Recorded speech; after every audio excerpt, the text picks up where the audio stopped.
Bonjour mes amis, ce sont ces ventilateurs qui me dérangeaient. Eh bien, nous sommes heureux d'être ici ce matin, juste pour quelques instants, pour vous parler. Je ne pense pas que Fresneville ait déjà un passage des Écritures en particulier qu'il comptait apporter à l'école du dimanche. Alors nous allons peut-être simplement laisser le Saint-Esprit nous conduire, là où nous sentons qu'il désire que nous commencions ou dans quel chapitre nous devons lire. J'aime bien procéder ainsi. De cette manière, il n'y a aucune routine dans ce qu'on fait, ni aucun formalisme. On reçoit simplement cela comme venant du Seigneur, et on va de l'avant. Et j'ai été assez occupé. Nous avons eu une merveilleuse série de réunions au Cadel Tabernacle. Et outre les guérisons, la partie la plus merveilleuse, à mon avis, c'était l'appel à l'autel d'hier soir. Des centaines de personnes se sont précipitées dans la ligne, là, et se sont massées tout autour de l'autel, dans toutes les allées et partout sur les côtés. Et c'étaient des gens qui venaient au Seigneur Jésus-Christ. Et c'est ça l'essentiel. Après tout, voir des gens naître de nouveau et entrer dans la présence de Dieu. Et voyez-vous, ce petit groupe ici, nous n'avons pas de dénomination, ni de membres. Nous avons simplement de la communion les uns avec les autres. Ceux qui viennent, nous leur prêchons l'Évangile. Ce matin, je voulais simplement souligner la présence de deux frères qui sont là, au fond, que je connais très bien. Ce sont deux de mes précieux amis. Frère Sothman du Canada, lui et son ami. Ils viennent je crois qu'ils sont l'homme aux bonbons. Où habitez-vous encore, frère? Je n'arrive pas. Et aussi le frère qui est là, à côté de vous, dans l'Iowa. C'est ça. Il mangeait ses bonbons en descendant la route. J'aurais dû savoir où il habite, n'est-ce pas? Alors, nous sommes très reconnaissants de les avoir parmi nous aujourd'hui. Ce sont des amis qui sont de passage chez nous. Je pense bien qu'ils s'apprêtent à partir pour le Canada. Et ils iront ensuite à la prochaine série de réunions qui aura lieu qui débute cette semaine, à la fin de cette semaine, le 23, à Minneapolis, avec les hommes d'affaires chrétiens. Jeudi soir, ce sera à Chicago, au Chicago Gospel Tab. Je crois que c'est à l'église de Philadelphie. Oui, jeudi soir prochain, à Chicago. Cet après-midi, nous sommes censés aller chez Junior Cash, vers 14 heures, si tout se passe comme il faut, pour la consécration de ce tabernacle. Et je pense qu'il a dit qu'il y a là des muets. En effet, la nouvelle s'est répandue qu'un muet a été guéri à Indianapolis. Il était muet de naissance. Il avait environ 28 ans et il n'avait jamais parlé ni entendu. On fera venir des muets là-bas cet après-midi. Si je peux arriver à entrer maintenant dans cette condition pour prier pour eux. Et c'est sur cette ancienne numéro 3, l'ancienne route nationale numéro 3, juste après Charleston, si je parviens à m'y rendre. J'ai des choses vraiment pressantes que je dois me dépêcher de faire tout de suite.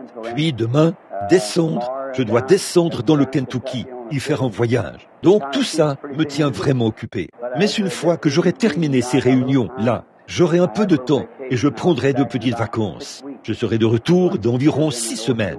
Je vais aller au Canada, puis sur la côte ouest. Alors, soyez en prière pour moi. J'ai beaucoup de décisions à prendre tout de suite, des décisions très importantes. Alors, priez pour moi. Je compte sur vous pour prier pour moi. Maintenant, quant au service de ce soir, notre bien-aimé pasteur, Fresneville, qui a toujours été une source d'inspiration. En venant ce matin, je me disais que j'allais simplement m'asseoir et l'écouter parler. Mais c'est un homme d'une grande courtoisie et il veut avoir quelqu'un qu'il estime. Je pense que c'est l'écriture, ça. Estimez-vous mutuellement. Vous voyez, j'aime ça. Et je suis sûr que nous sommes tous heureux que Fresneville, notre pasteur, soit ce genre de personne. Un homme, ce qu'il est, il l'est en son cœur. Vous voyez et en agissant ainsi, cela montre ce qu'il est. Bon, je ne suis pas tout à fait prêt. Eh bien, pour tout dire, ça fait environ 35 minutes que je suis réveillé. Alors, je ne sais pas trop par quoi commencer. J'ai 3 passages ici dans les Écritures. L'un se trouve dans 1 Pierre, l'autre dans le livre de Jude et l'autre dans l'Apocalypse. Alors, par où allons-nous commencer maintenant? Puisse le Seigneur nous venir en aide maintenant et nous accorder si riches et abondantes bénédictions alors que nous nous attendons à lui. Alors, j'espère que ce ventilateur ne coupe pas trop les courants d'air chez qui que ce soit. Est-ce que c'est le cas? Ou je pense que c'est surtout pour la chair. N'est-ce pas, frère Cox? Ceci? Oui, eh bien, j'en suis ravi. Ça me cause beaucoup d'ennui. Du fait que je n'ai rien qui couvre ma tête, que les femmes sont censées avoir quelque chose qui couvre leur tête, mais pas... Je pense que les hommes ne sont pas censés en avoir. Ils sont tombés et les pores ne se sont jamais refermés à ces endroits où les cheveux sont tombés. Au moindre courant d'air, je m'enroule en quelques minutes. Je dois donc faire un peu attention à cela. La vieillesse a un effet sur vous, n'est-ce pas?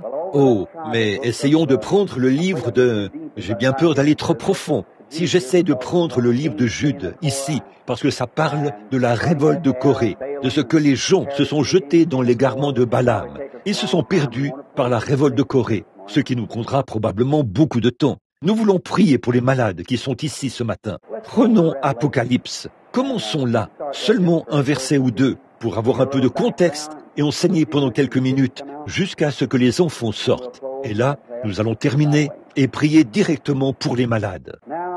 Bon, ce livre est le dernier livre de la Bible. Et il n'y a personne ici.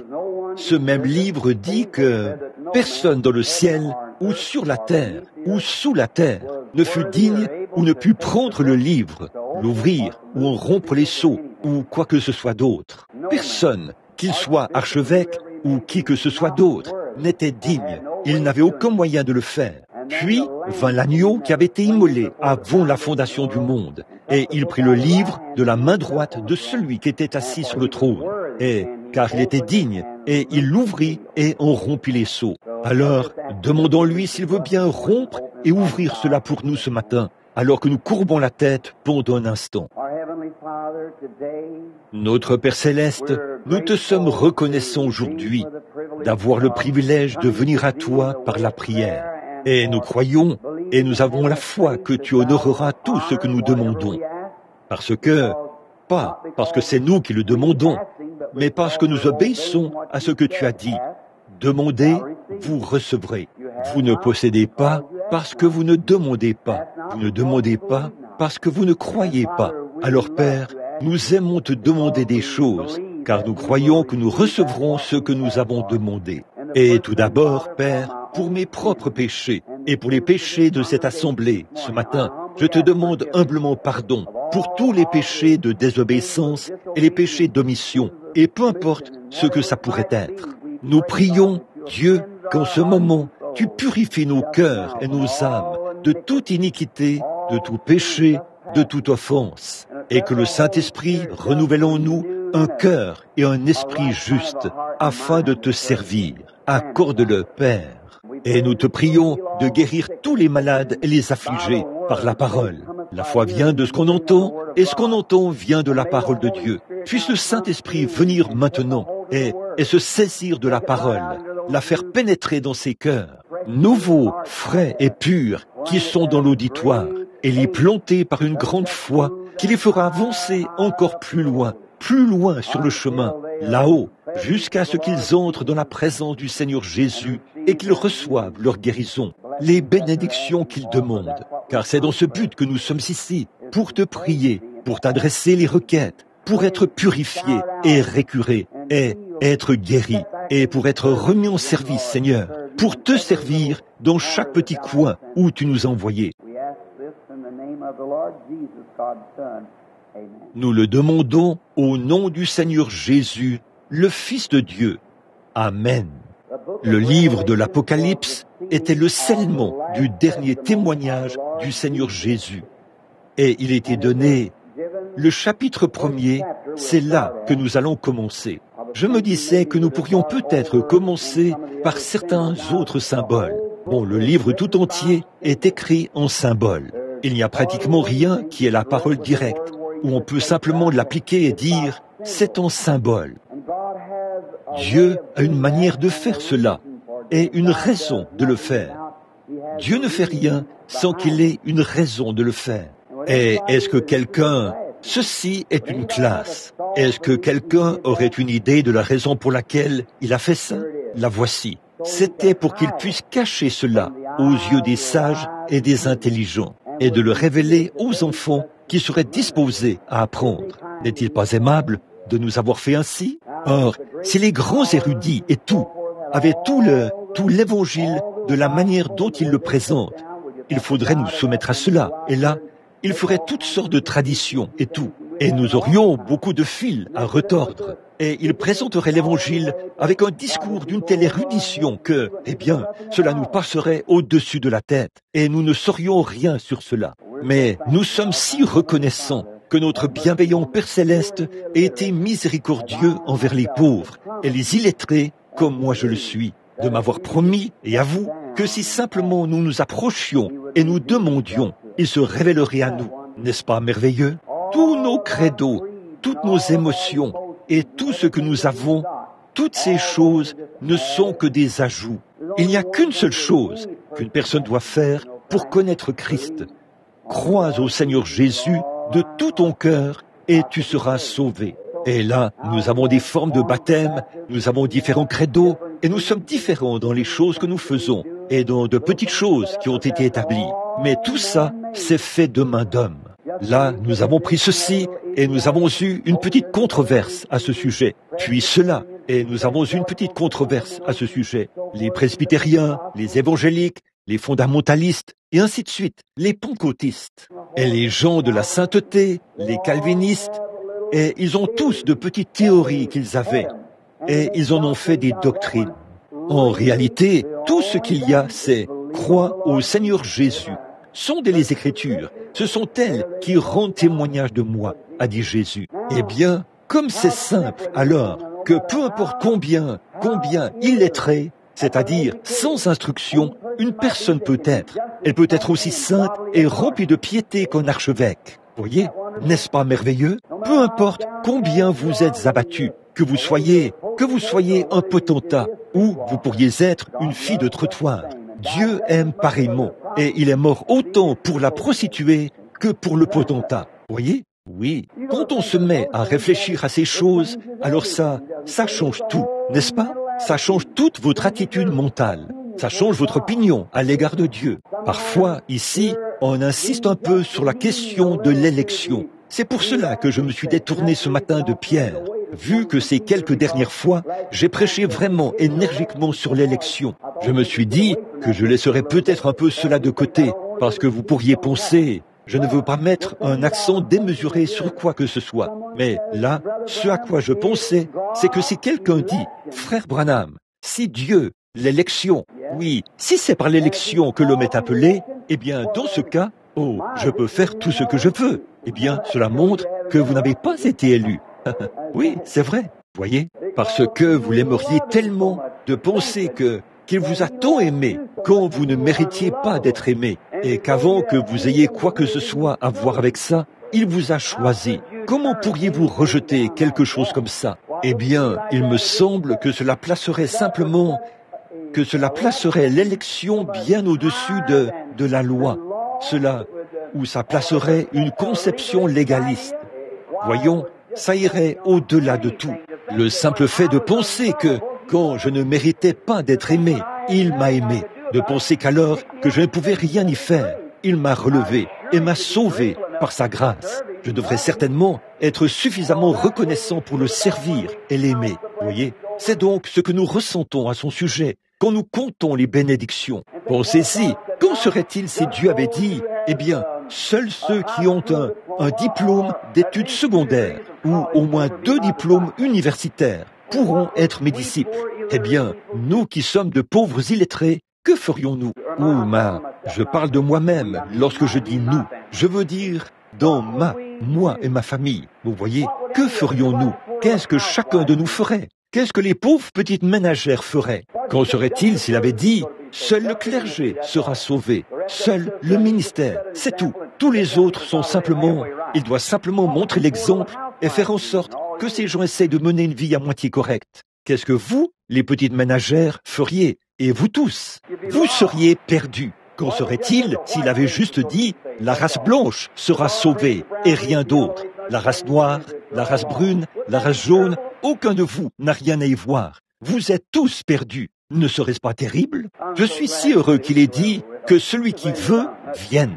Peu importe qu'il soit jeune, vieux, petit, noir, blanc, brun, peu importe ce qu'il est, qu'il vienne boire gratuitement aux sources du Seigneur.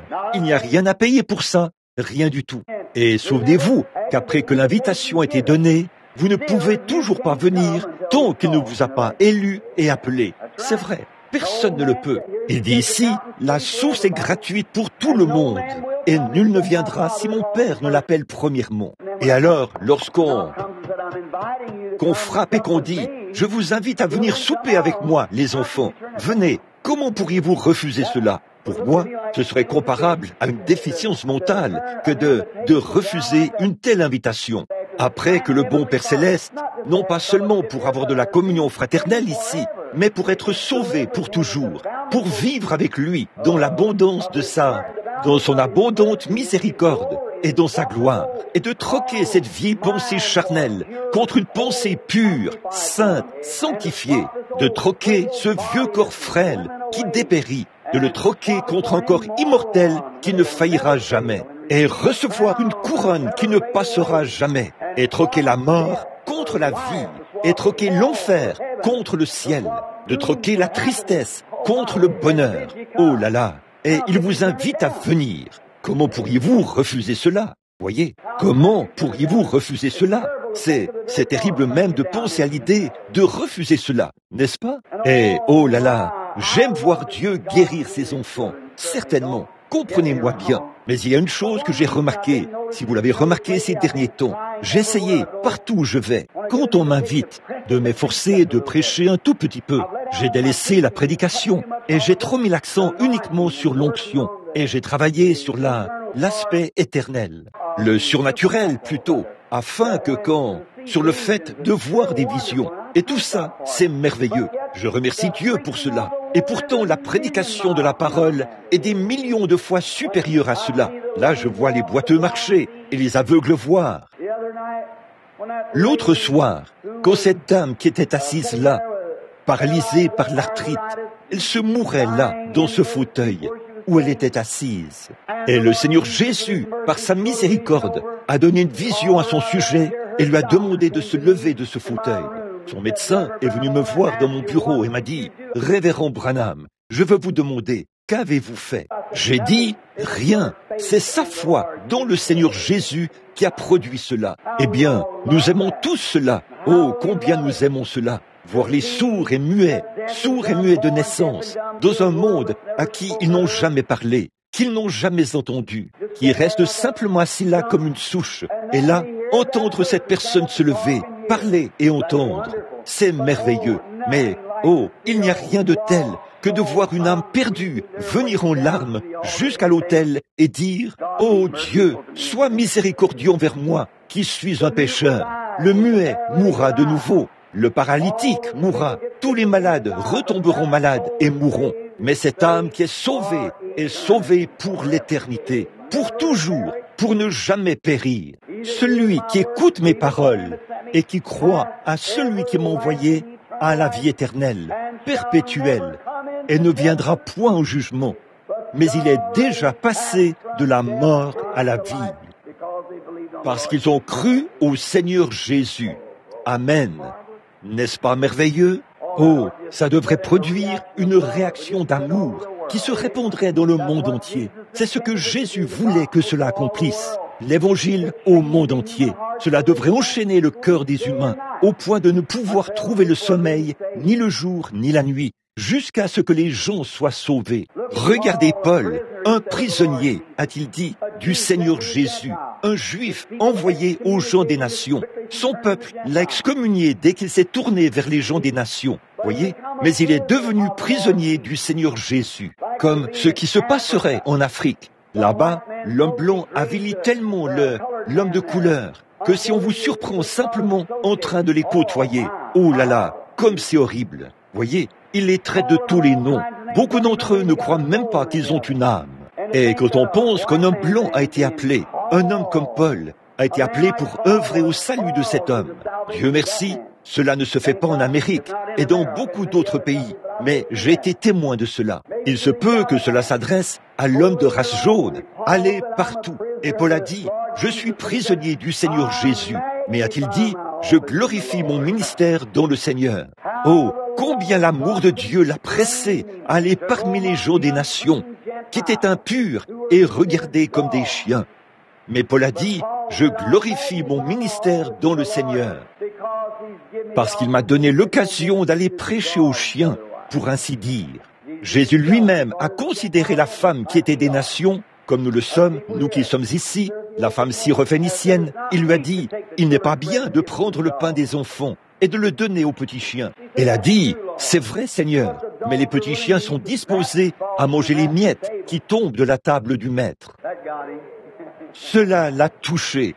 Cela a réveillé le Saint-Esprit, qui savait que bientôt les yeux des Juifs allaient être aveuglés, et qu'à ce moment-là, il allait se tourner vers les gens des nations. Je vais vous confier un petit secret. Le Seigneur m'a béni abondamment en priant pour les malades, et je lui rends gloire pour cela. J'ai observé cela toutes ces années, et j'ai vu que c'était la vérité absolue. Je ne peux jamais, au grand jamais, obtenir l'exaucement de ma prière tant que je ne suis pas vraiment entré en communion avec la personne pour qui je prie. Il faut pouvoir se mettre dans la peau de la personne et ressentir le besoin de cette personne. Tenez, il n'y a pas longtemps, là, au Mexique, il y a eu ce pauvre vieux Mexicain noir, aux cheveux gris et à la moustache grise. Il n'avait probablement jamais eu un vrai repas de sa vie. Il s'est avancé là, sur l'estrade. C'était un catholique de confession. Il marchait avec un petit châle, sans chaussures, les pieds ridés. Il me cherchait. Et quand il s'est agenouillé devant moi, je l'ai pris par la main pour le relever. Il a cherché son chapelet de la main, un vieux chapelet usé. Il avait tant passé entre ses doigts en récitant ses prières. J'ai dit, ça, ce n'est pas nécessaire. Papa, vous n'avez pas à faire ça. Mettez ça de côté, juste un instant. L'interprète le lui a dit. Puis, il s'est avancé vers moi à tâtons. J'ai dit, venez ici, papa. Je veux que vous croyiez au Seigneur Jésus. Il a levé ses vieilles mains, a attrapé mes épaules et a posé sa tête sur mon épaule. J'ai regardé ses vieux pieds ridés, poussiéreux et sales. J'ai ôté une de mes chaussures pour voir si elle lui irait. Je préférerais marcher nu-pied plutôt que de le voir repartir comme ça. Vous voyez, j'ai eu de la compassion pour lui. Il était aveugle. Eh bien, c'est là qu'on entre vraiment dans la chose. Toute notre culture faillira. Tous nos signes failliront. Tous nos dons failliront. Mais l'amour ne faillit jamais. C'est ça qui tient bon, qui s'accroche. Je me suis dit, le pauvre vieillard, il a à peu près l'âge qu'aurait eu mon père s'il était vivant. Et je me suis dit, peut-être qu'il a aussi un enfant quelque part. Il marmonnait quelque chose que l'interprète ne m'a pas rapporté. Et j'ai regardé ce vieillard. Je ne pouvais tout simplement pas, non pas dans mes yeux, mais dans mon cœur. Je pouvais simplement, c'était comme des larmes qui coulaient. Le pauvre vieillard. Je me suis dit, il n'a probablement jamais eu un bon repas de sa vie. Il était en haillons. Et je suis entré dans sa peau. Je suis entré dans son affliction. Je me suis dit, en plus d'être pauvre, en plus de son état et de son affliction, avec tout ça, il vit aussi dans un monde obscur. Il ne peut pas voir. Il est aveugle. Je me suis dit, oh Dieu, et si c'était mon père qui se tenait là? Là, j'ai eu de la compassion pour lui. J'ai dit, Père Céleste, sois miséricordieux envers ce pauvre aveugle. Là, je ne priais pas de ma tête. C'était quelque chose qui priait dans mon cœur pour cela. Vous voyez, l'amour. Et je l'ai entendu faire. Oh, wow, wow, wow. Et là, les Mexicains poussaient des cris par dizaines de milliers. Je me suis demandé ce qui se passait. Ils criaient, « Je peux voir, je peux voir !» Il s'est retourné et s'est agenouillé là. Puis, il s'est mis à frotter mes chaussures. Il essayait de me tapoter le pied. Je l'ai relevé et il s'est mis à courir de long large. Ce vieil homme s'est penché en criant, « Wow, wow, wow, wow. Je peux voir, je peux voir !» Qu'est-ce qui a fait cela? Le fait d'être en communion avec lui. L'amour, c'est ça qui produit cela. Pas d'effort, juste de l'amour pur et sans mélange. Ça surpassera tous les dons d'imposition des mains. Ça surpassera toutes les interprétations et tout le parler en langue. Ça surpassera tous les, je le dirai avec une voix mélodieuse, comme en chantant. Ça surpassera toute chose si seulement vous pénétrez dans l'amour de Dieu avec la personne que vous essayez de gagner au Seigneur Jésus. Oh, dites-vous, frère Branham, je ne prie pas pour les malades. J'ai quelqu'un. Très bien. S'il n'est pas sauvé, ne fabriquez rien. Le Saint-Esprit sait ce qu'il en est. Ne soyez pas hypocrite. Soyez vraiment sérieux. Mettez-vous à étudier le cas de votre pauvre ami perdu, au point que vous ne pouvez tout simplement plus supporter cette situation, jour et nuit. Il vous faut simplement aller vers eux avec amour.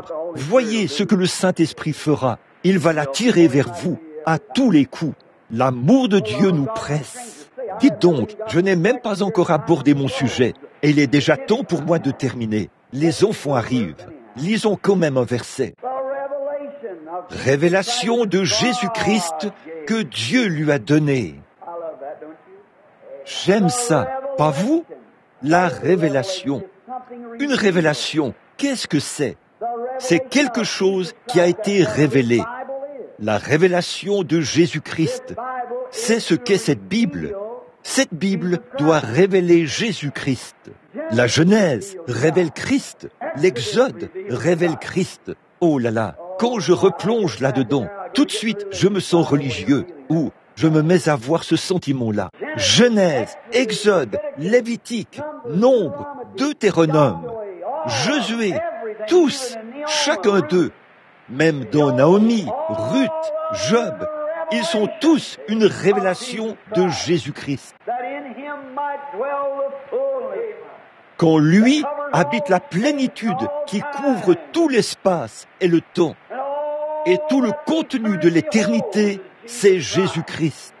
Et toutes ces petites choses-ci ne sont que des semences en vue de ce glorieux jour de rencontre où la race humaine sera présentée au Seigneur Jésus à la résurrection.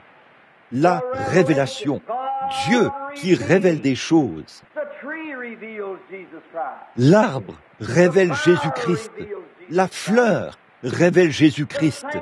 La vie sanctifiée révèle Jésus-Christ. Certainement, vous dites, comment la fleur peut-elle révéler Jésus-Christ? Elle meurt en automne et ressuscite au printemps. Amen. Elle joue son rôle sur la terre et elle embellit. Elle ouvre son petit cœur comme ça et dit, le passant regarde. Oh, n'est-ce pas merveilleux? Quel parfum, quel arôme lorsqu'on renifle l'odeur de la fleur. Puis l'abeille arrive là et dit, je vais prendre ma part. Le passant arrive là et prend sa part. Elle travaille jour et nuit pour rester radieuse, afin de s'offrir à quelqu'un d'autre. Ce n'est pas étonnant que Jésus ait dit, considérez les lys des champs, qui travaillent ni ne filent. Cependant, je vous dis que Salomon, dans toute sa gloire, n'a pas été vêtu comme eux. Alors le lys révélait Christ. On l'a appelé le lys de la vallée, la rose de Saron. Vous le voyez? Comme Monsieur le lys, le pasteur lys. C'est une merveilleuse école, un merveilleux enseignant de la Bible, Monsieur le lys. Il descend dans la vallée, dans les lieux obscurs. Il se hisse pour traverser les ténèbres de la terre. Et pourquoi le fait-il? Pour se glorifier, pour glorifier tout ce qui entre en contact avec lui. Et il est obligé de travailler jour et nuit pour maintenir l'éclat de sa beauté, pour que son parfum continue d'exhaler. Jour et nuit, il est tiré de la terre pour se donner. C'est ce que fait un vrai chrétien. On prie, on s'humilie et on reste devant Dieu jour et nuit pour pouvoir se donner à quelqu'un d'autre. Ce qui compte, ce n'est pas ce qu'on garde, mais ce qu'on donne. On doit se donner aux autres. C'est ce que Jésus a fait. Il s'est donné aux autres. Et cette révélation de lui-même, ici, la dernière révélation écrite. Révélation de Jésus-Christ que Dieu lui a donnée pour montrer aux serviteurs les choses qui vont arriver bientôt. Ceci est le dernier livre et il a envoyé ses anges pour le faire connaître, qu'il a fait connaître par l'envoi de ses anges à son serviteur Jean. Oh, nous pourrions vraiment passer une semaine là-dessus. Remarquez, ce livre est une révélation adressée aux serviteurs de Dieu pour le dernier temps. Quand le temps est proche, quand ce livre sera révélé. Et plus loin, dans le livre, nous voyons que ce livre était fermé, tenu secret et scellé, jusqu'au temps de la fin. Au cours des âges, ils ont essayé. Souvenez-vous que la Bible, qui était prise de la main de Dieu, assis sur son trône, elle était fermée, et en dehors, scellée de sept sceaux, et que personne dans les cieux, ni sur la terre, ni nulle part, n'était digne de prendre le livre, ni d'en rompre les sceaux, ni même de le regarder. Mais l'agneau est venu et il l'a ouvert. Vous souvenez-vous de Daniel? Daniel, au temps de la fin, il a eu sa dernière vision, à la fin de son ministère. Il voyait des visions. Écoutez bien, a envoyé son ange, environ 60 et quelques années après la Pentecôte. Ici, il envoie son ange pour faire connaître les choses qui doivent arriver bientôt. Eh bien, à quel moment a-t-on écrit le livre de l'Apocalypse? Tout d'abord, il était écrit avant la fondation du monde. Et Jean, seulement par un cœur rempli du Saint-Esprit. Voyez-vous, des êtres angéliques sont en relation les uns avec les autres. Oh, j'espère que vous saisissez cela. C'est venu tout frais, gratuitement. Écoutez, et si vous avez le Saint-Esprit en vous, alors vous êtes un candidat pour être en relation avec le monde invisible et le surnaturel. Ce n'est pas étonnant que les gens n'arrivent pas à croire à ces choses. Ils ne sont jamais entrés en contact. Ils n'ont rien ici, à l'intérieur, pour croire. Mais une fois que le Saint-Esprit entre dans le cœur, il devient rapidement un être dual. Un être terrestre, voué à la mort, et l'autre céleste, destiné à la vie. Amen. Dans son corps, il est toujours assujetti à la mort, mais dans son âme, il est passé de la mort à la vie. Dans son corps, il est en contact avec la terre, grâce à ses 5 sens. Dans son esprit, il est en contact avec Dieu par le Saint-Esprit. Et les anges de Dieu les visitent, leur parlent, et ils sont des messagers envoyés par Dieu pour révéler et transmettre des messages de Dieu aux individus. Il est là pour commencer par le commencement. Vous ne pouvez pas poser la coupole avant qu'on ait posé le fondement, voyez. Donc, nous devons nous souvenir de ça. Commencer par le commencement. Cherchez premièrement le royaume de Dieu et sa justice. Toutes ces autres choses vous seront données par-dessus. Anges, envoyés pour faire connaître ces choses.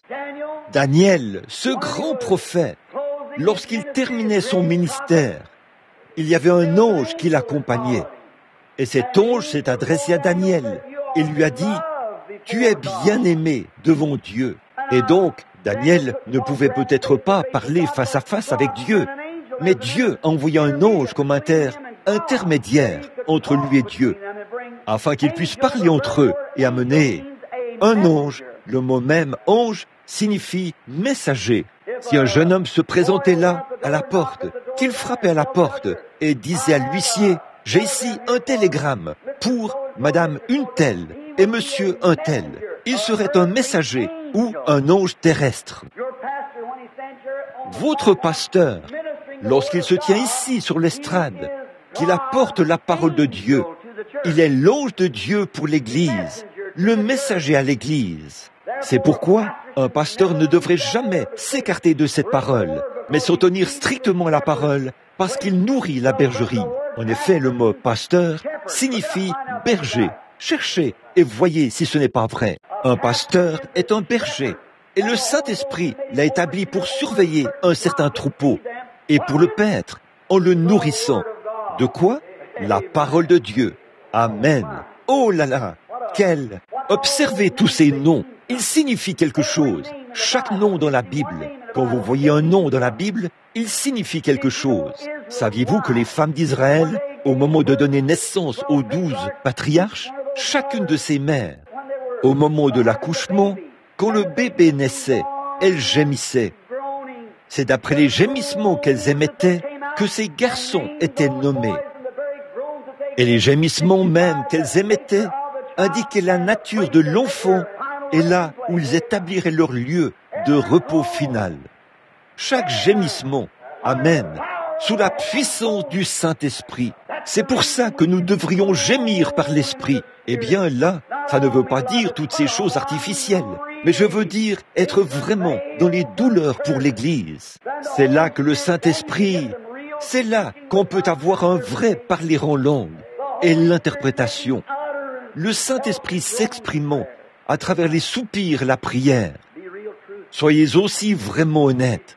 Ce sera quelque chose que vous verrez se produire sous peu. Alors Daniel, pour terminer, à la fin, il a vu un ange descendre et poser un pied sur la terre et l'autre sur la mer, avec l'arc-en-ciel au-dessus de sa tête. Il a levé les mains et a juré par celui qui vit au siècle des siècles qu'il n'y aurait plus de temps, à la fin de ce temps dont il lui avait parlé. Autrement dit, ceci, ce corps temporel dans lequel nous vivons maintenant, depuis le temps de la venue d'un chef jusqu'à ce jour.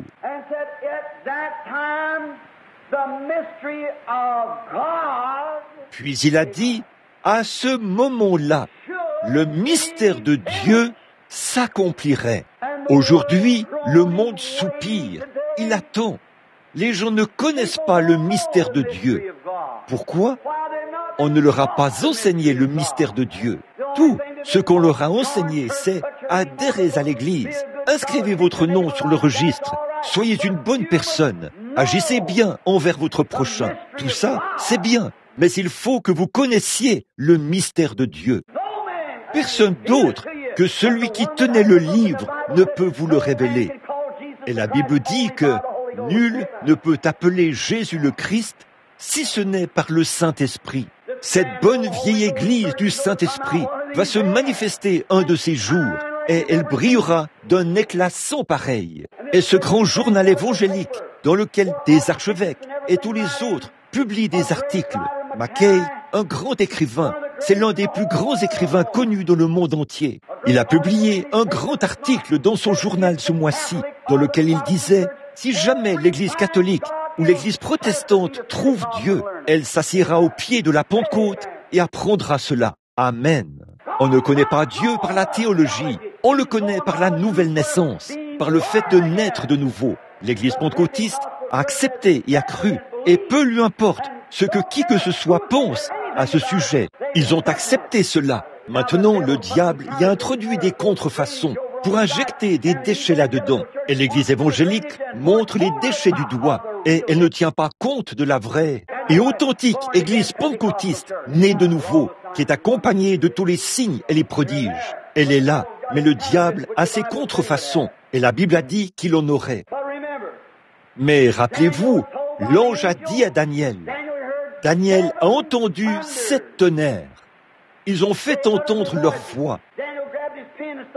Daniel a pris sa plume, il allait écrire, et l'ange lui a dit, ne l'écris pas. Amen.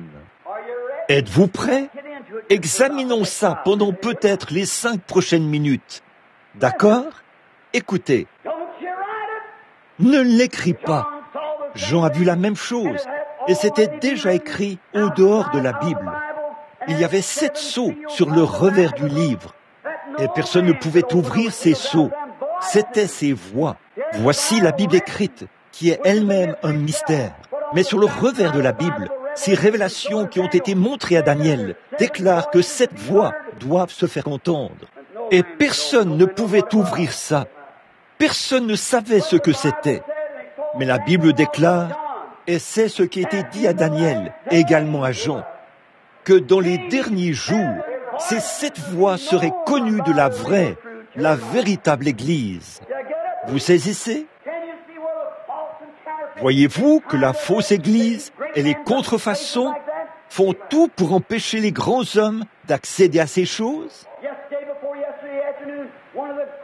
Tout juste avant hier après-midi, l'un des plus grands évangélistes au monde était assis là dans mon bureau à pleurer. Et il a reçu le baptême du Saint-Esprit pour que des dispositions soient prises afin que Billy Graham vienne chez moi dès qu'il sera à Louisville. J'ai noté son nom ici et tout, qu'il vienne dans le but de rechercher et de parler du baptême du Saint-Esprit et de sa puissance. Bon, ceci n'est pas une citation. Billy a déclaré, il a dit que quelque part, une femme se tenait là à pleurer. Elle avait un gros goitre, a-t-il dit, et quelque chose l'a frappée. Elle s'est précipitée vers elle pour prier pour elle. Puis il a dit, qu'est-ce qui m'est arrivé? Oh là là! Dieu, en ces derniers jours, va attirer les vrais cœurs de partout. Peu importe combien le diable a de contrefaçons et de balles de grain, Dieu fera sortir son Église de là. Il y aura un scellement, aussi sûr que je me tiens sur cette estrade. Et l'heure est proche. Le froid et le formalisme s'éloignent. L'évangile social et évangélique et toutes ces autres choses ont disparu. Le côté fantastique se retrouve dans un fanatisme si radical que n'importe quel aveugle pourrait le voir. Mais Dieu est en train de faire sortir son Église. Comme le grand lys d'eau, cette toute minuscule semence prend naissance tout au fond d'un étang boueux, vaseux, sale et rempli de crasse de grenouilles.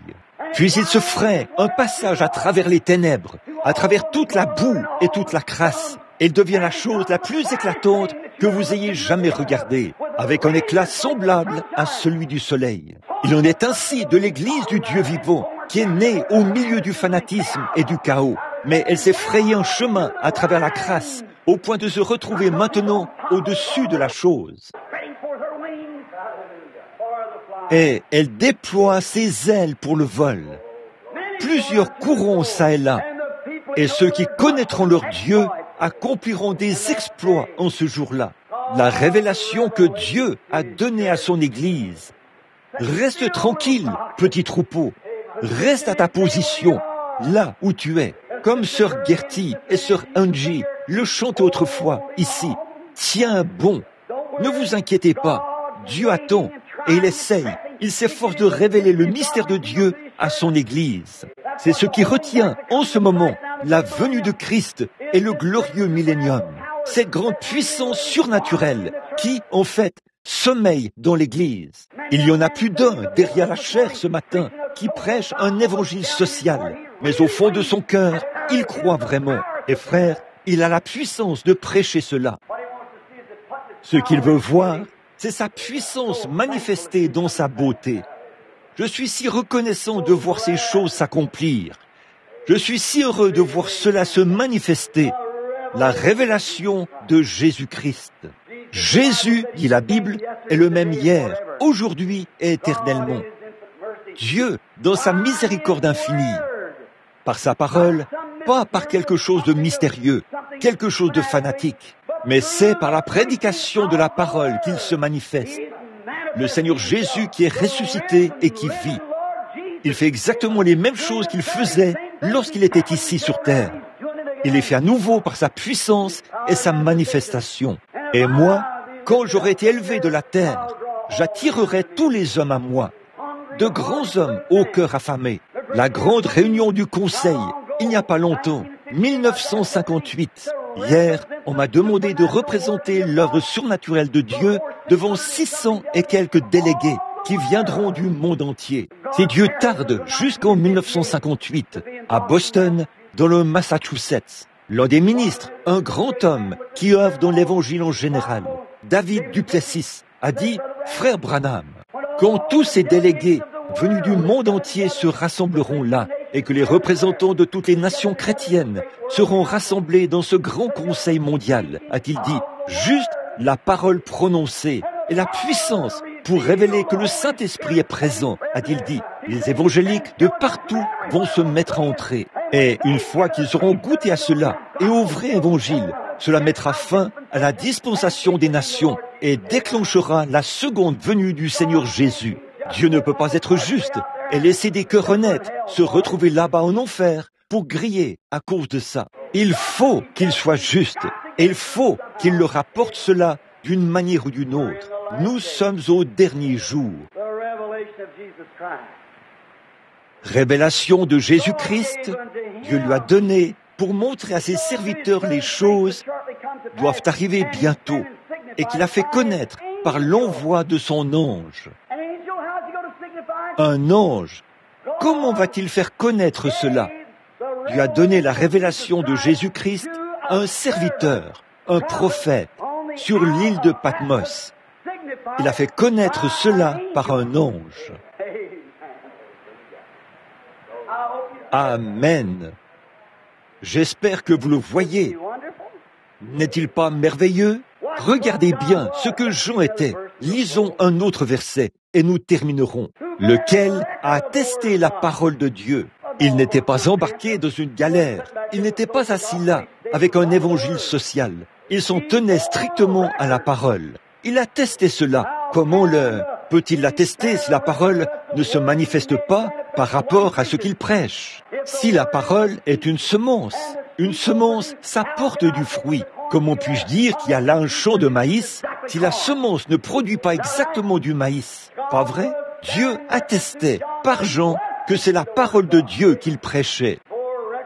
A attesté la parole, un témoignage de Jésus-Christ, ce qu'il a vu.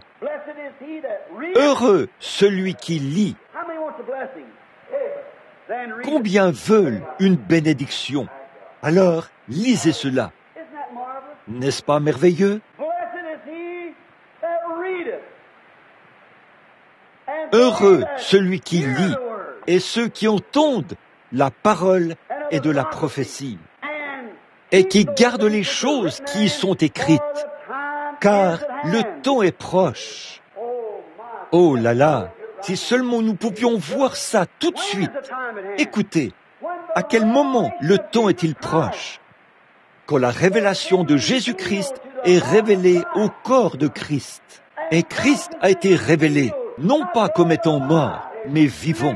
Il vit dans son Église et fait les mêmes choses qu'il faisait, le même ministère, le même évangile, les mêmes signes, le Christ ressuscité. Quand il est révélé à l'Église par l'envoi de son ange, alors le temps est proche. Et jamais il n'y a eu d'époque, depuis ce temps-là jusqu'à maintenant, où le mystère de Jésus-Christ a été révélé. Jusqu'à ces quelques dernières années. Donc, le temps est proche. Regardez le monde dans son état naturel. Les bombes atomiques, à hydrogène, au cobalt, toutes ces bombes et autres qu'il possède. Le monde entier tremble. Tout est ébranlé. Tout tremble. Toute la nature soupire. Vous le savez. Je le sais. Le Pentagone le sait. La Russie le sait. L'Angleterre le sait. Le monde le sait. Le temps est proche. Qu'est-ce qui fait que la nature tremble comme elle le fait? C'est parce que le temps est proche. Cette Église est, quant à sa délivrance, un type parfait d'Israël au moment de sa délivrance.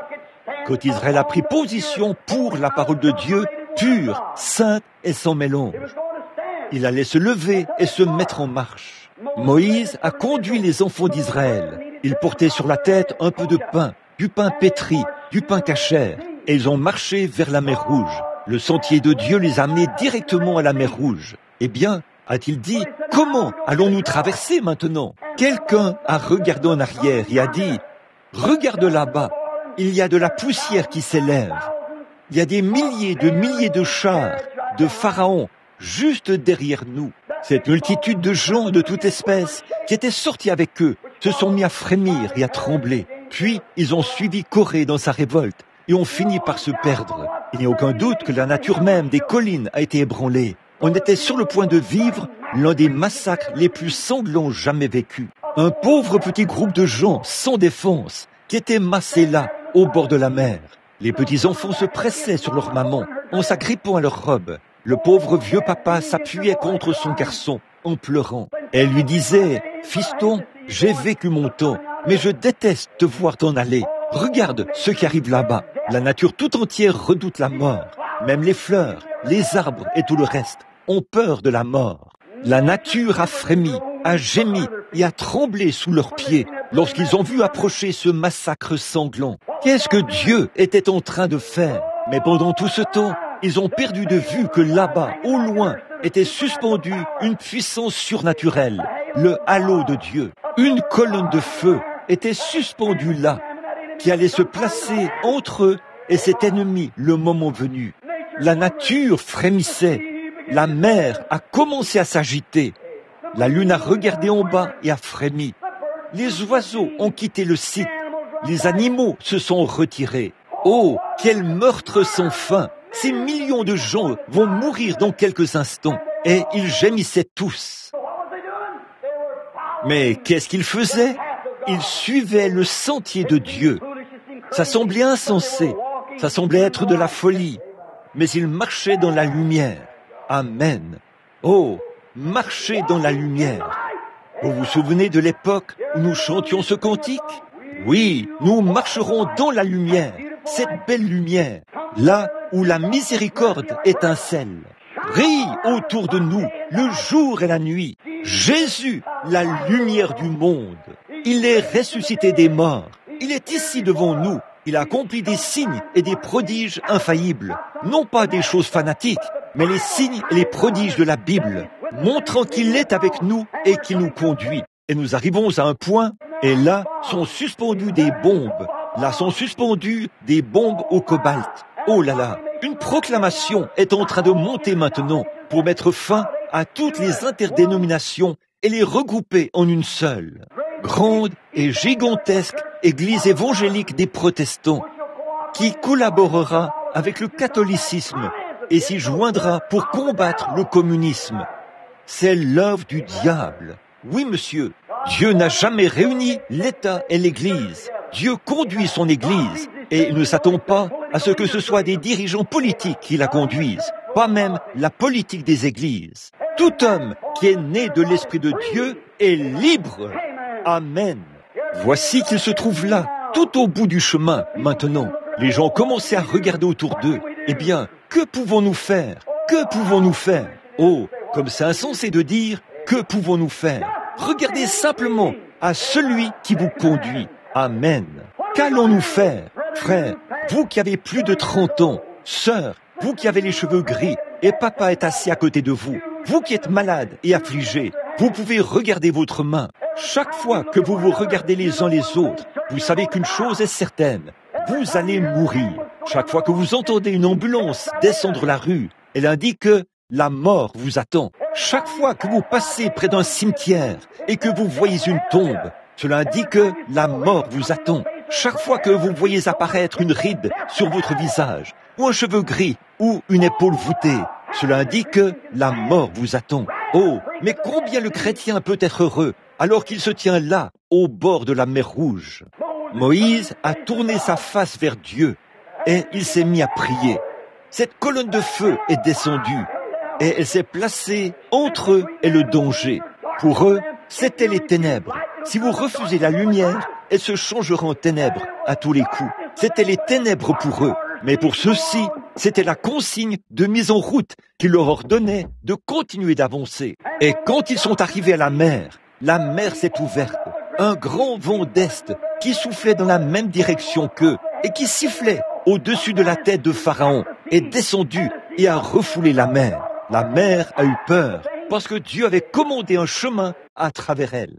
Dieu démontrait son amour à ses enfants. Parfois, il aime vous mettre dans une situation difficile afin de pouvoir se manifester. C'est comme ce qu'a dit un berger une fois. Il avait brisé la patte de sa brebis. On lui a demandé « Pourquoi as-tu fait cela ?» Il a dit « C'est pour que je puisse la nourrir, l'aimer et lui prouver que je l'aime. » Voilà, il a dit « Et là, elle me suivra. » Les choses qui doivent arriver bientôt et pour les faire connaître par sa main.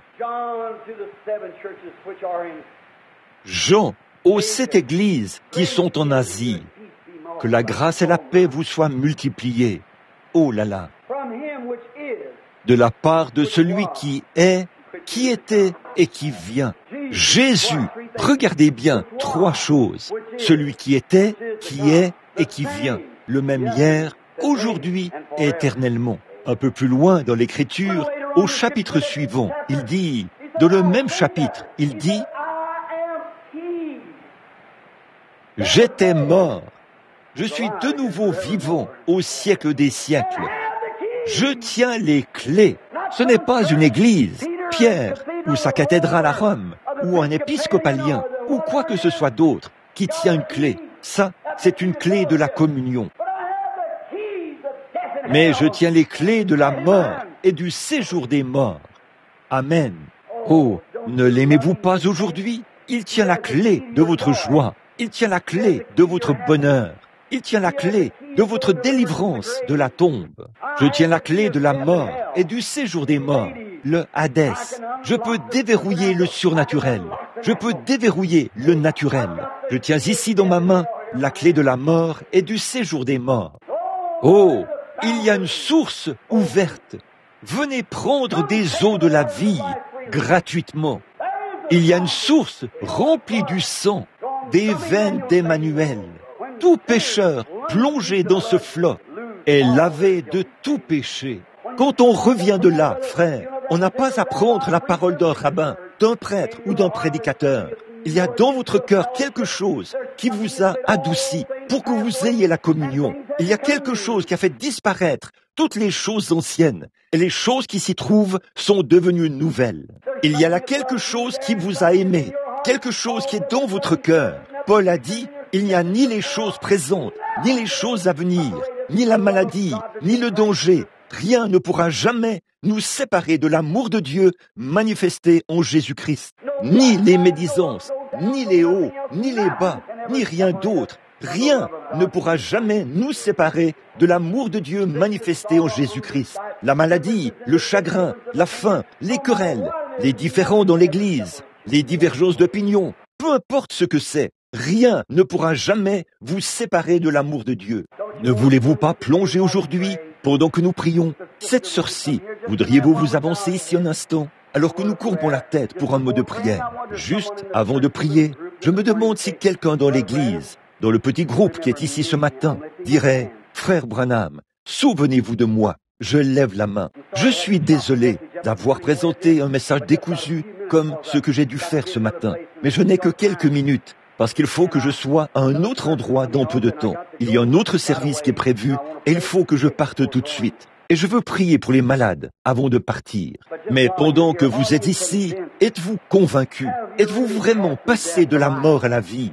Est-ce que votre nom a vraiment été, je veux dire, est-ce qu'il a vraiment été retenu? Est-il dans le livre de Dieu aujourd'hui? Et, oh, êtes-vous en paix avec Dieu et avec le monde? Et toutes les choses anciennes, sont-elles passées et toutes choses devenues nouvelles?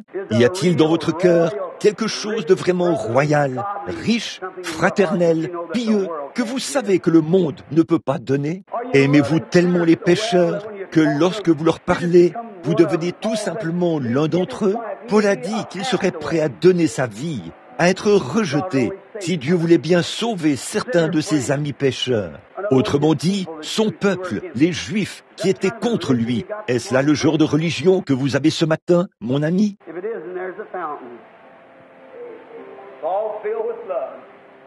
Sinon, il y a une source.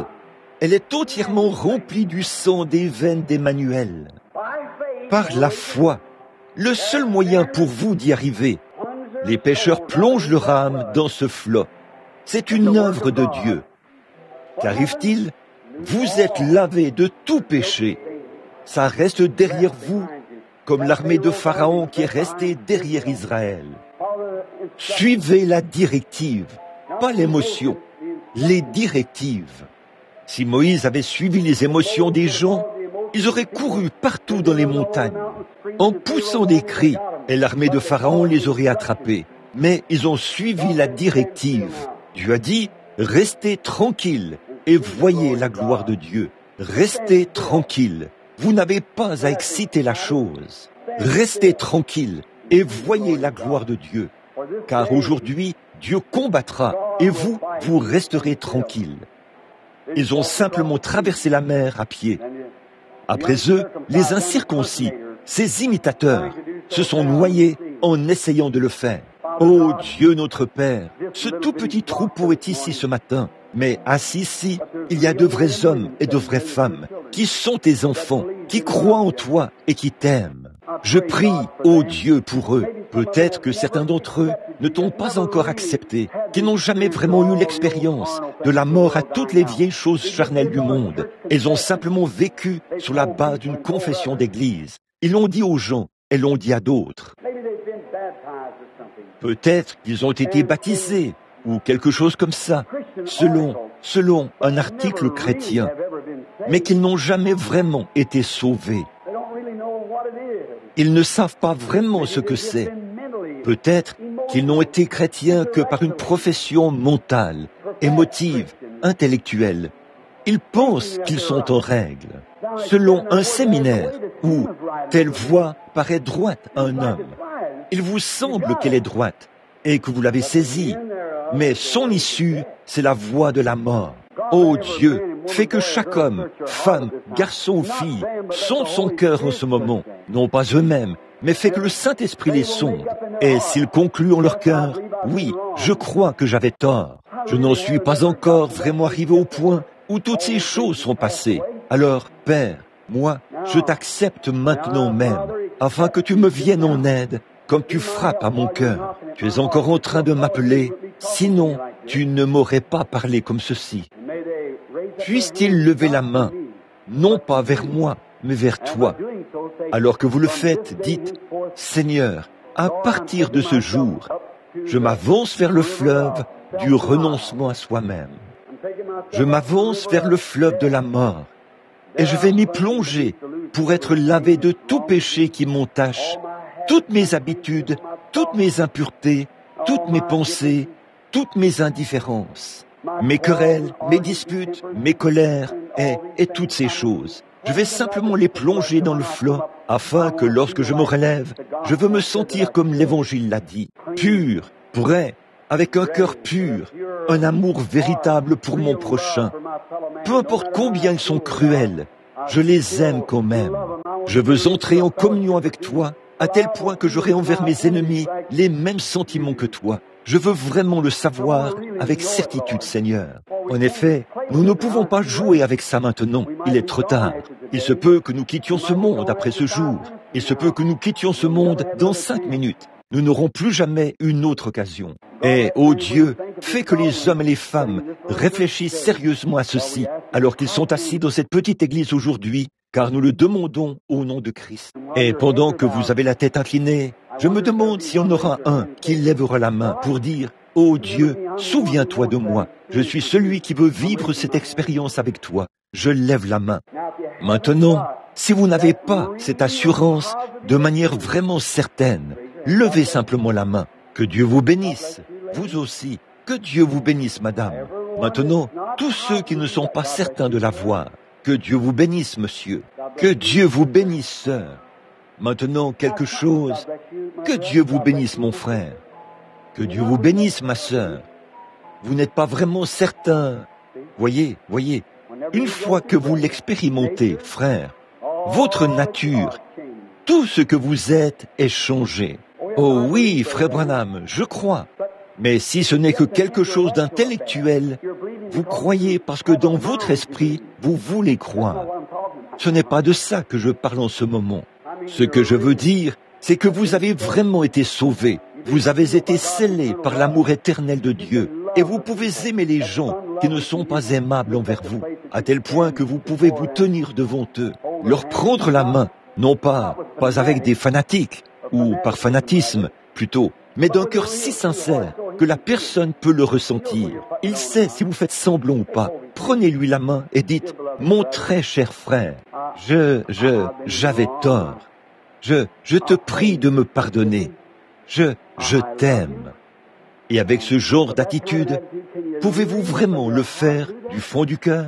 Pouvez-vous rejeter toutes les choses du monde pour uniquement le servir? Occupe-t-il maintenant la première place dans votre vie? Si oui, soyez bénis, et ces bénédictions reposeront sur vous. Sinon, acceptez-le maintenant même, et il vous bénira, et ces bénédictions reposeront sur vous.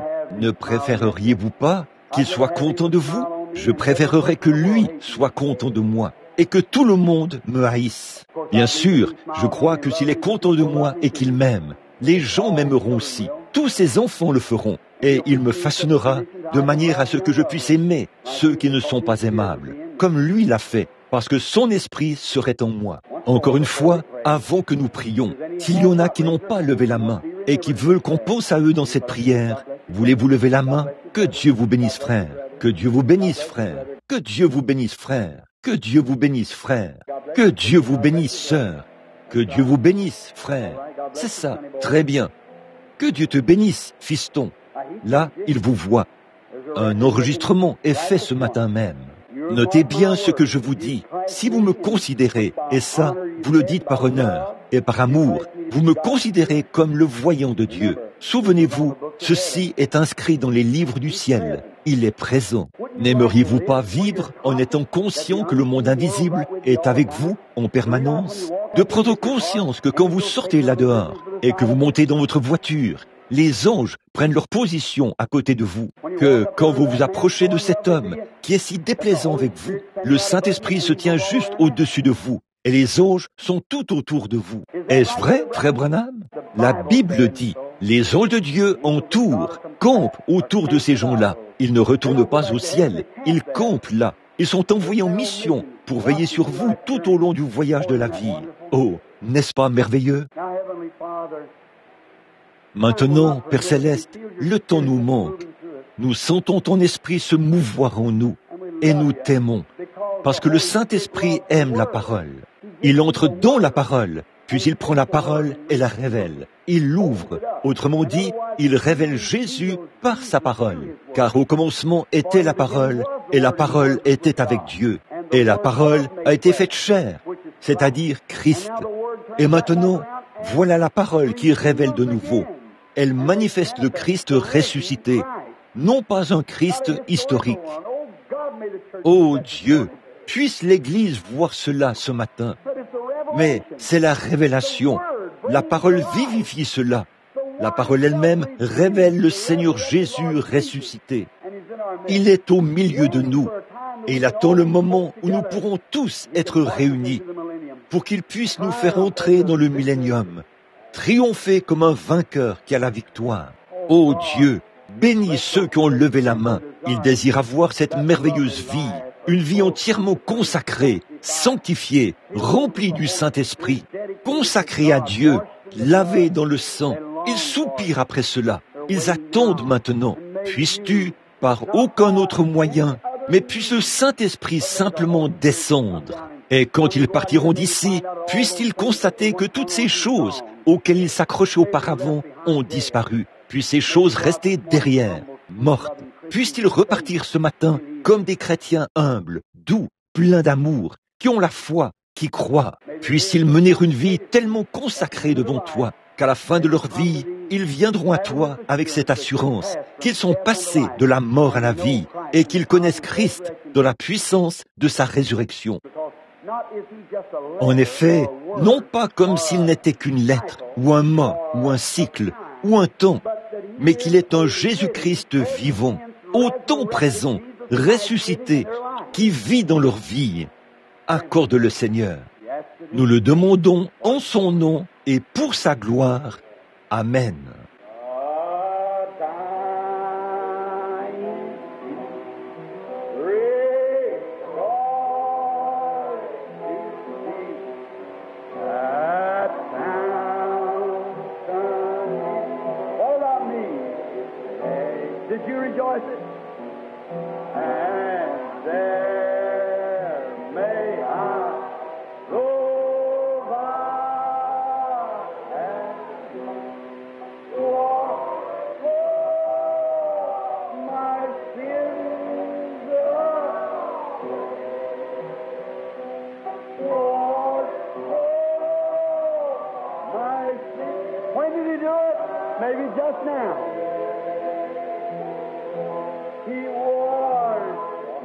Dites, je lui ai confessé, je lui ai dit que je soupirais après cela. Alors, il les a lavés.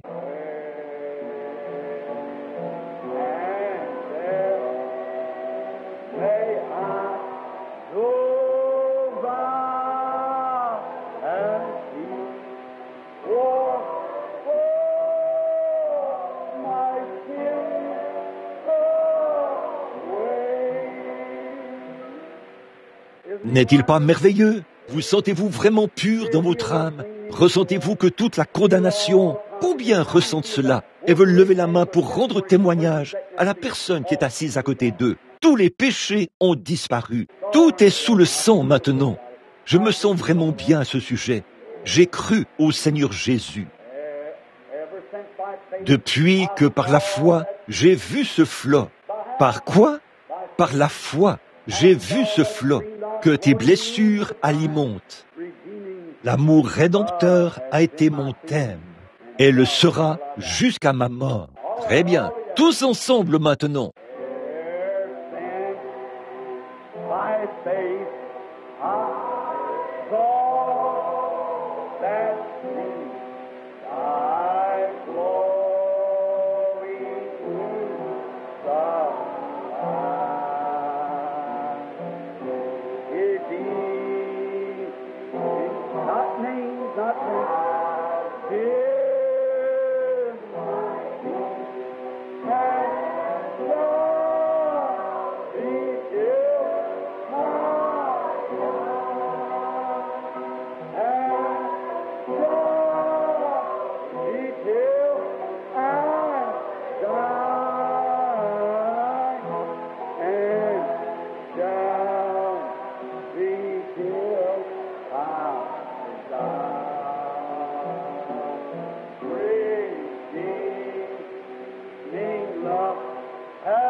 Lentement, s'il vous plaît, sœur. Quel sera votre thème? Les langues cesseront. La prophétie prendra fin. La connaissance disparaîtra. Nous connaissons en partie. Nous voyons en partie. Nous prophétisons en partie. Mais lorsque nous verrons face à face, alors vous connaîtrez comme nous avons été connus. Quand ce qui est parfait sera venu, ce qui est partiel disparaîtra. Le parfait amour rédempteur est sans mélange du Saint-Esprit dans une âme humaine qui est passée de la mort à la vie. Oh, je me sens vraiment bien. Pas vous? Combien aimerait chanter un vieux cantique avec moi? Aimeriez-vous le faire? Celui que nous chantions il y a des années, quand le sol de l'église n'était que de la sciure. Tout le monde entrait, s'asseyait, on ne parlait pas. Tout le monde était silencieux au possible, assis à méditer. Le pianiste s'avançait là. J'étais dans la salle de prière, en train d'étudier. Ça commençait à la croix où mourut mon sauveur. Je suis venu brisé de douleur. Là, son sang purifia mon cœur. À son nom la gloire. Vous souvenez-vous de cette époque? Le Saint-Esprit descendait dans cette douceur et dans cet amour. Il convainquait les pécheurs et il venait à la croix. Chantons-le maintenant, tous ensemble. Combien le connaissent? Chantons-le maintenant, à l'ancienne mode, là. Très bien.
Je me demande si vous pourriez courber la tête un instant.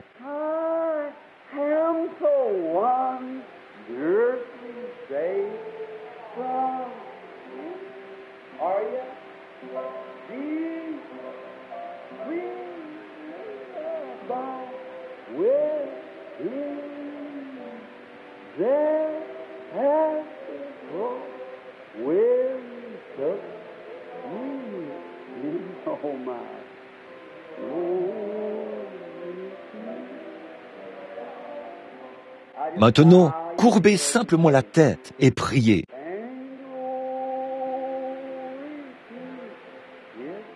Pensez à combien il était bon vers vous, aux nombreuses épreuves que vous avez traversées. Quand votre petit enfant était malade, Dieu l'a guéri. Quand vous étiez étendu là, à l'hôpital, et que les terres vous attendaient, qu'est-ce qui s'est passé? Qui vous a fait passer à travers cela? Je suis l'Éternel qui te guérit. Vous souvenez-vous de ce que vous aviez dit quand vous êtes entré dans cette chambre? Vous souvenez-vous de ce soir-là où vous pensiez aviez une crise cardiaque? Oh Dieu, qu'est-ce qu'il a fait?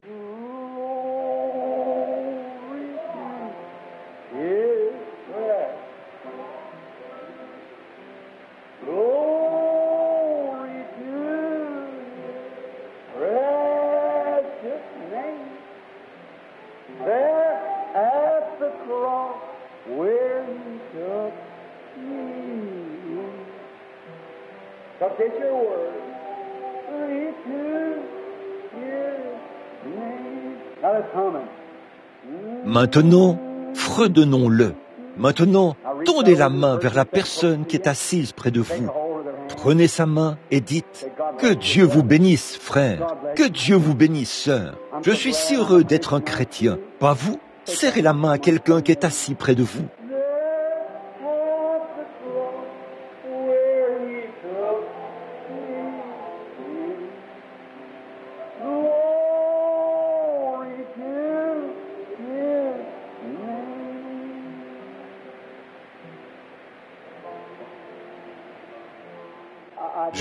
J'aime vraiment me sentir comme ça.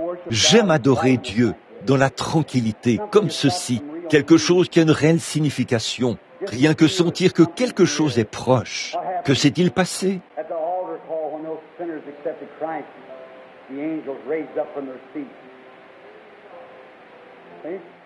Lors de l'appel à l'autel, quand ces pécheurs ont accepté Christ, les anges se sont levés de leur siège. Vous voyez? C'est pour ça que vous vous sentez comme ça. Vous croyez cela, frère Hickerson? Ceci, c'est de l'adoration. Quand l'âme adore Dieu, la parole était proclamée. Vous voyez, le Saint-Esprit est en train de bénir et d'arroser maintenant.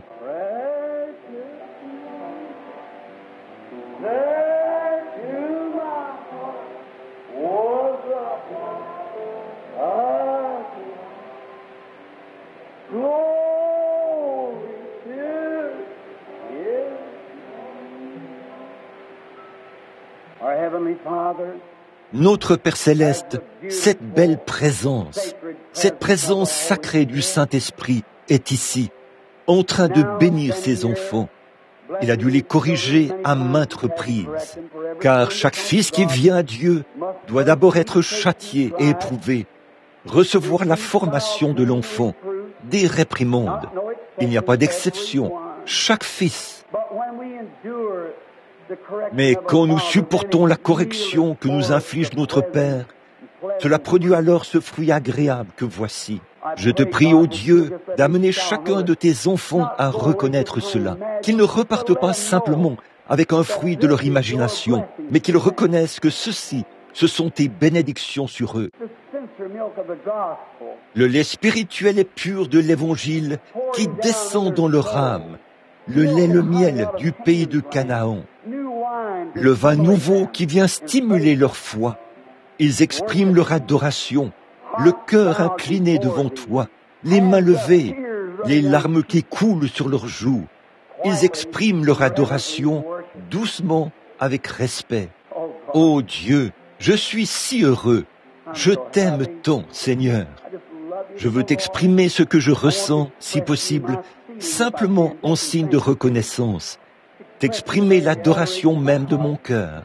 Te faire connaître que je t'adore, toi qui es incomparable. Je t'aime.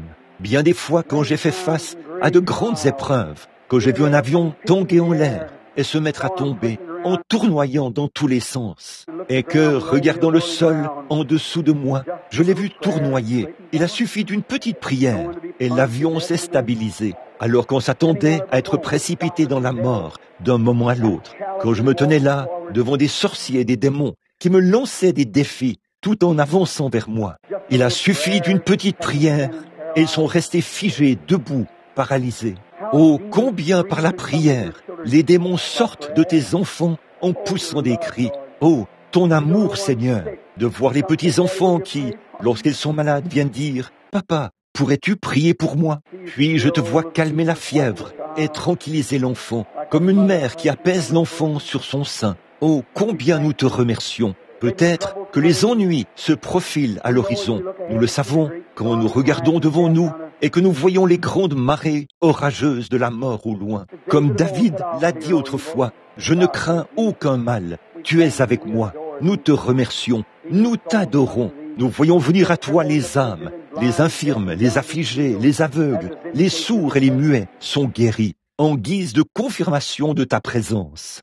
Bénis ce petit auditoire maintenant, alors que nous attendons. Nous te remercions pour chaque âme qui est venue à toi, et nous te prions de les bénir infiniment aujourd'hui, et qu'à partir de ce jour, toutes leurs épreuves et tous leurs ennuis soient terminés. Que la guerre entre eux et Dieu soit réglée maintenant même, et qu'ils soient réconciliés avec Dieu par le sang de son Fils, sachant qu'il a donné son Fils pour qu'il mette fin à la guerre entre Dieu et l'homme, afin de réconcilier l'homme avec Dieu. Eux qui étaient autrefois ennemis de Dieu, mais qui maintenant ont été rapprochés, et que Dieu a reçus en tant que ses fils et ses filles. Maintenant, ils ne sont plus des ennemis et des étrangers, mais ils sont des enfants bien-aimés. Nous te prions de leur faire reconnaître cela. Ne permets pas à l'ennemi d'ôter cela de leur cœur, mais permets-leur de reconnaître que tu as frappé à la porte de leur cœur et qu'ils t'ont accepté, ils ont levé la main. Cela a réglé la question, Seigneur. Et nous prions qu'ils reconnaissent cela, qu'ils t'aiment toujours et qu'ils aiment leur prochain.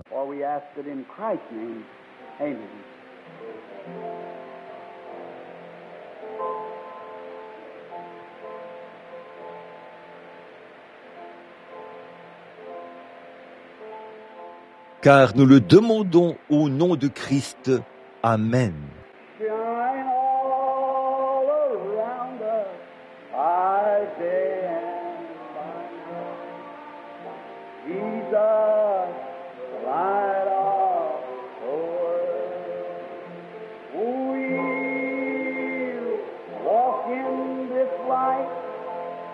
It's a beautiful life. It comes where the dewdrops of mercy are bright.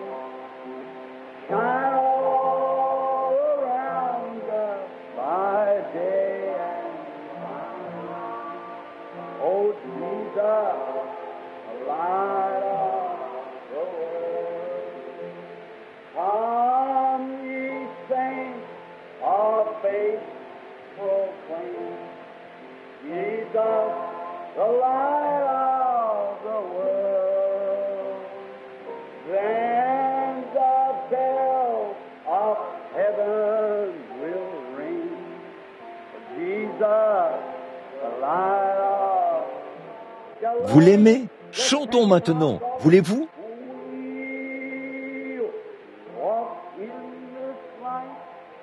It's such a beautiful life. It comes where the dewdrops of mercy are bright. Shine all around us by day and by night. Jesus, the light of the world. Je pense que je suis vraiment rempli à cause du réveil. Oh, chantons-le encore. Voulez-vous? Fermons les yeux et levons les mains. Que vous soyez du Canada ou d'ailleurs. Le petit groupe de gens qui est ici nous vient de différentes régions du pays. Chantons-le maintenant. Fermons les yeux et levons les mains.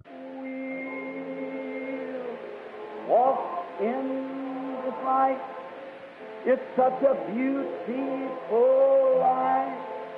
It comes where the dewdrops of mercy shine all around us by day. Oh God, Jesus, light.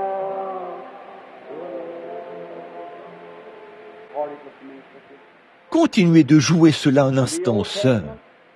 Dans l'Ancien Testament, Il était la colonne de feu qui conduisait les enfants d'Israël. C'était Christ, l'ange de l'Alliance. Que tous ceux qui le savent disent « Amen ». Dans le Nouveau Testament, il s'est manifesté dans la chair pour ôter le péché, pour nous ramener à l'état de fils et de filles de Dieu. Un jour, un petit juif impertinent était sur la route. Il s'en allait arrêter ces gens qui poussaient des cris, qui louaient Dieu et qui prophétisaient. Qu'est-ce qu'il a rencontré? Une belle lumière. Dans quel corps Jésus est-il maintenant? Dans une lumière, la même colonne de feu dans laquelle il était au commencement. Il a rencontré Saul de Tarse, et la lumière s'est tant rapprochée de lui et de ses yeux qu'elle l'a aveuglé. Il a dit, « Pourquoi me persécutes-tu » Il a dit, « Qui es-tu, Seigneur » Il a dit, « Je suis Jésus ».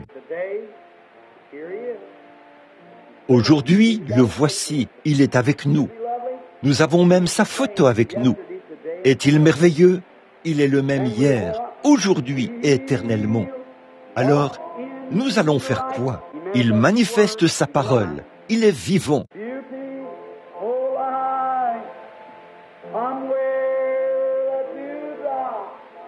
Maintenant, que les malades s'avancent maintenant à l'autel, ceux qui veulent qu'on prie pour eux.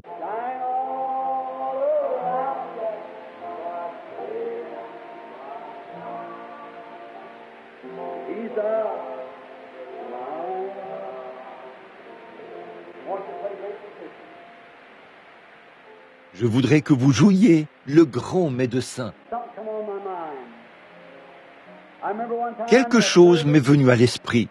Je me souviens qu'une fois, au cours d'un service, je priais pour les malades. Il y avait là une dame qui avait amené une petite fille infirme sur l'estrade. Et le Saint-Esprit était présent. Et Bon, nous aurons terminé dans les 10 prochaines minutes. On a donc amené une petite fille infirme qui était atteinte de la polio. Ils ont dit que ça s'appelait la paralysie infantile. Elle avait les jambes atrophiées, repliées sous elle, et elle ne pouvait pas marcher. Vous savez où se tenait ce service de guérison? Aussi étrange que cela puisse paraître, c'était à une réunion chez les Duncars. Les Duncars, pas les pentecôtistes, les Duncars. Personne ne savait que j'étais là, aucune église. Le Seigneur m'avait tout simplement conduit là-bas. Il ne connaissait rien du baptême de l'Esprit. Vous parlez du ciel sur la terre. L'amour s'est répandu exactement comme il en a été maintenant. J'ai dit, maintenant, nous allons commencer la ligne de prière. J'ai dit, vous tous qui avez des cartes de prière, j'ai commencé par un certain numéro. Placez-vous à ma droite. On les a mis en ligne. La deuxième personne, environ, c'était une dame qui portait un petit bébé infirme, une petite fille. Le Saint-Esprit s'est mis à en parler. Et la dame qui était assise au piano jouait. Le grand médecin est proche maintenant. Le compatissant Jésus. Il réconforte le cœur abattu. Aucun autre nom que Jésus. Pendant que ses doigts parcouraient ses touches en ivoire, j'avais dans ma poche une petite bouteille d'huile que j'avais préparée. C'était de l'huile d'olive qui provient de l'olivier. Ce soir-là, je me suis avancé et j'ai prié pour les malades. Je suis entré dans l'esprit et je me suis mis à pleurer.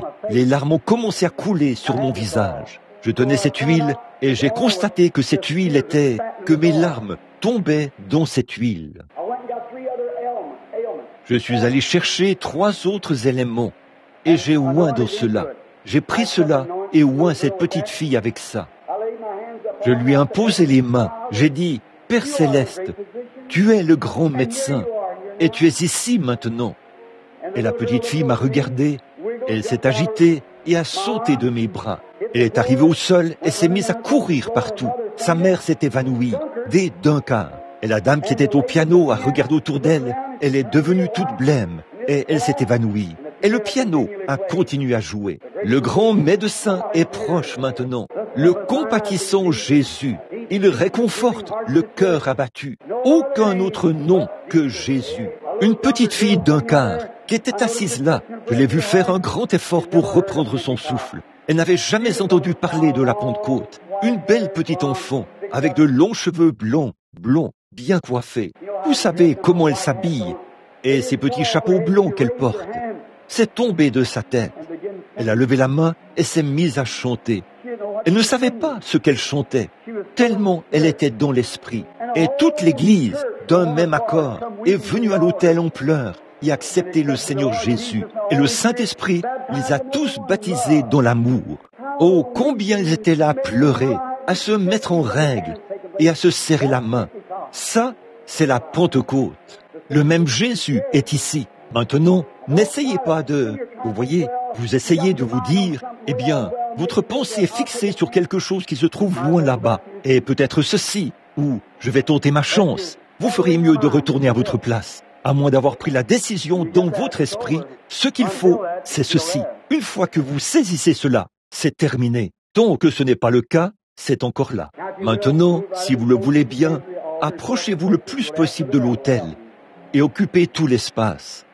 Je vais demander à Frère Neville de m'aider. Voici l'huile d'onction. Je veux que Frère Neville oigne chaque personne alors que je leur impose les mains. Maintenant, si vous le croyez vraiment, c'est réglé. Croyez vraiment de tout votre cœur. Chantons tout doucement maintenant, tous ensemble, alors que nous chantons maintenant le grand médecin.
Maintenant, avec la tête inclinée. Go on your way in peace to heaven and bear the name of Jesus. Our Heavenly Father, Notre Père Céleste, la prière de la foi sauvera le malade, dit la parole. Et Élie était un homme sujet aux mêmes passions que nous. Et, ô Dieu, puissions-nous ne jamais être coupables de rendre l'évangile si compliqué pour les gens qu'ils pourraient penser que ça vient de l'homme et non de Dieu. Maintenant, nous allons simplement suivre la règle. Et par ces chants et ces cantiques, nous sommes entrés dans une communion bénie les uns avec les autres. Aussi, avons-nous un souverain sacrificateur qui est venu avec nous. Il est entré avec nous. Et il peut compatir à notre faiblesse. Beaucoup se trouvent à l'autel ce matin. Ils sont dans le besoin. J'envoie ton bien-aimé et honorable serviteur, mon frère Neville, un homme honorable, un juste. Comme Élie, sujet aux mêmes passions qu'Élie, chacun de nous, et je l'envoie. Tu as dit qu'on les oigne d'huile et qu'on prie pour eux, le corps. La prière de la foi sauvera le malade.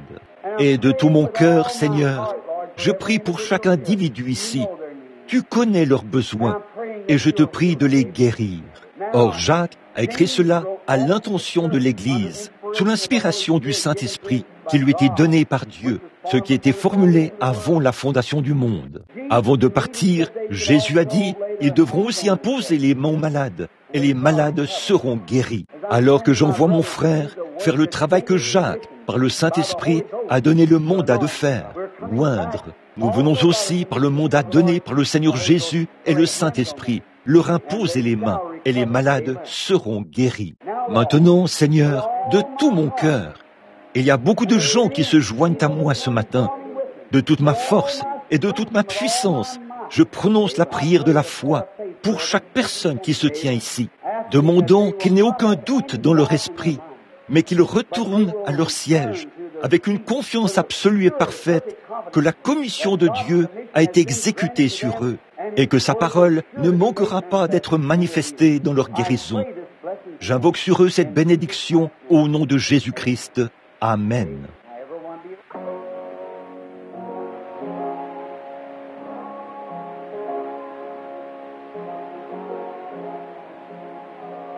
Maintenant, que tout le monde soit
lorsque j'avais prié pour une petite fille et que j'avais prophétisé pour elle au sujet d'une grosse excroissance qui se dressait sur sa tête et qui lui couvrait le visage, ici, et que j'avais dit que ça disparaîtrait et qu'elle se rétablirait. Voici la petite fille. Tout cela a disparu de son visage et tout le reste. Sa mère l'a menée pour la gloire de Dieu et pour montrer que tout s'est desséché et qu'il ne reste plus qu'une cicatrice.